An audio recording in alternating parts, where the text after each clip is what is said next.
July 2025. Trump just dropped a bombshell. He's slapping a 200% tariff on imported pharmaceuticals. This isn't just a bold trade move. It could blow up America's drug supply chain and hit millions of seniors the hardest. He said it himself, "We'll be announcing tariffs, very, very high ones, on drugs and other things coming into this country. That's 200%. No sugarcoating it." Starting August 1st, any country not moving drug production to the US gets hit. Pharma companies get 18 months to shift operations, but the clock's ticking. The catch? Around 80 to 90% of key drug ingredients come from China and India. If those are taxed, prices could spike 6 to 8 times, especially for insulin, cancer meds, and biologics. US hospitals are already panicking. Insurance providers predict a 15 to 25% hike in healthcare costs just this fall. An internal report estimates drug prices could surge 20 to 40% across the board, hammering elderly patients first.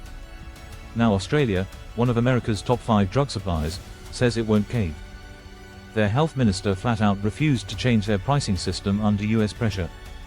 Tensions with Australia just hit a 20-year high.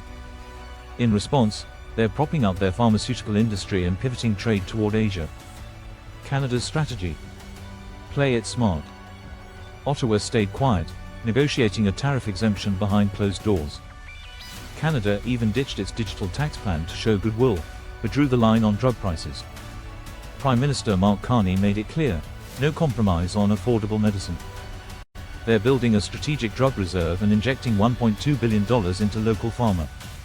Canada's message? We're not your enemy, but we won't let our people suffer. Meanwhile, Trump threatened Japan and South Korea to 25% tariffs on all exports by August 1st. Diplomatic threats are flying everywhere. But this isn't steel or cars, it's medicine. The American Hospital Association is begging the White House to hold off, warning of drug shortages by early 2026. Bloomberg called it what it is, a strategy built on uncertainty. And the ripple effect? Massive. At home, over 17,700 farms in America have shut down. But it's not climate change, it's tariffs, labor shortages, and immigration crackdowns. Farm income has crashed to a 20-year low. In Texas alone, almost 900 acres are abandoned, every single day. Trump's policies have choked the labor pipeline. In Arizona, farms are going under because there's no one left to work the fields. ICE raids wiped out the workforce. Add water restrictions and rising costs, and it's game over. The government hasn't stepped in. So farmers are quitting or moving north. In Nebraska, wheat farmers are selling at a loss. Wheat planting dropped 10% in 1 year. The industry's bleeding out. Canada saw the collapse coming and jumped in. Grain exports hit $1.6 billion this year, up 34%. They're grabbing markets the US is losing: Japan, Mexico, Europe.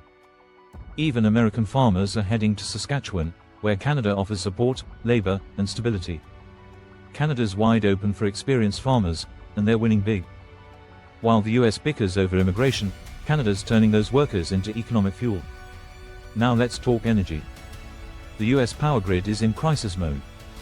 The Department of Energy says the risk of blackouts will be 100 times higher by 2030. Why? Because Trump gutted subsidies for solar and wind. In July, he signed off on killing renewable incentives, and it's already hitting hard. Cities are overheating. Demand is exploding. Data centers and high-tech are devouring electricity, and the grid can't keep up. Virginia alone had 60 data centers shut down last summer due to grid overload. And that's just the beginning. The DOE warns of massive blackouts during peak hours starting this decade. Power plants are aging out, and renewables aren't ready to take over. Only 10 to 15% of our grid comes from renewables. And by 2030, just 22 gigawatts of stable power will be added, out of 209. In states like Texas and California, homes could go dark for days. That's not just inconvenient, it's dangerous. A power outage can cost you hundreds, or thousands, in spoiled food, damaged appliances, and home repairs. And for people on medical devices, it's life or death. Now let's look abroad. Trump's trade war isn't over, it's spreading. The EU and Canada are striking back. The EU says if there's no fair deal, they're ready to retaliate, with tariffs on US tech, planes, and farm goods. Back in 2018, Trump's America First tariffs felt bold. Now they're just backfiring. Europe's digging in. Macron is refusing any unfair deal. Canada's not confronting directly. They're building alliances with Europe, Germany, and France to sidestep Trump's pressure. A quiet but powerful deal between Canada and the EU includes defense, infrastructure, and renewable energy. It's a masterstroke. And while Trump tweets, Carney makes moves, real ones. Deals that avoid tariffs and strengthen Canada's economy. Meanwhile, Americans are footing the bill. A University of Chicago study found the trade war has cost U.S. households $1,400 a year. Farmers are losing billions. Soybean exports to China have collapsed, down nearly 50%, costing over $10 billion. The auto industry lost 50,000 jobs. Car prices are climbing, factories are shrinking. And Trump's manufacturing revival? Nowhere to be seen. Harvard estimates the trade war could cut US GDP by 1% annually. Millions of jobs are at risk. If tariffs continue, 400,000 manufacturing jobs could vanish. Consumer prices will soar. Markets are shaking. The Dow dropped 10% after Trump's new tariff threats. Export-heavy companies are bleeding. Even China's joining the retaliation, cutting US soybean imports and dealing another $5 billion blow. So, what has Trump really won? A couple of headlines, but at what cost? While he claims victory, it's Americans, working families, farmers, patients, who are left holding the bill.